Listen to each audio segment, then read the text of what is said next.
Sauf que d'un point de vue réglementaire, il y en a beaucoup qui passeront à côté de ce champ d'application-là. Ça, c'est quelque chose qu'il ne veut pas admettre. Il considère, par exemple, sur le régime assurantiel, que les céréaliers avaient qu'à prendre leur disposition, bien sûr. Sauf qu'aujourd'hui, parmi les 70% de paysans qui ne sont pas assurés pour les assurances des cultures, il y a une grande majorité d'éleveurs. Et ceux-là, qui étaient déjà dans une situation financière difficile, évidemment, ne pouvaient pas payer les cotisations supplémentaires pour pouvoir être assurés. Ça, c'est vraiment quelque chose d'important. Et aujourd'hui, il y a un vide juridique, réglementaire, qui fera qu'une grande partie des éleveurs ne pourront pas être indemnisés aujourd'hui par les dispositifs existants. Ça, c'est la première chose. La seconde chose, le ministre refuse toujours de prendre un arrêté national pour interdire le broyage des pailles. Alors on va dire, si l'ensemble des préfets interdisent le broyage des pailles, on arrivera au même résultat, soit. Ça aurait été plus simple de l'annoncer maintenant. La mobilisation de la paille, c'est maintenant qu'il faut la faire. C'est pas au mois de juillet, quand les moissonneuses-batteuses auront fini de faire la récolte.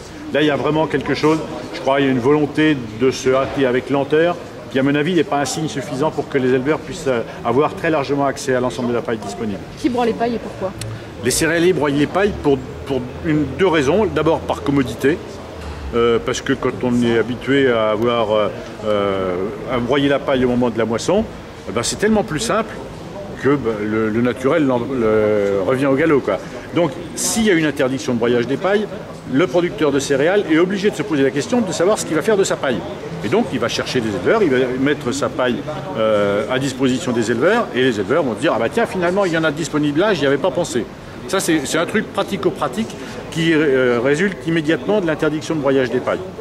Alors, et puis, le fait qu'il y a des régions de céréales dans lesquelles il n'y a pas d'élevage, où les gens ne savent pas comment s'organiser. Il faut du temps pour organiser ça.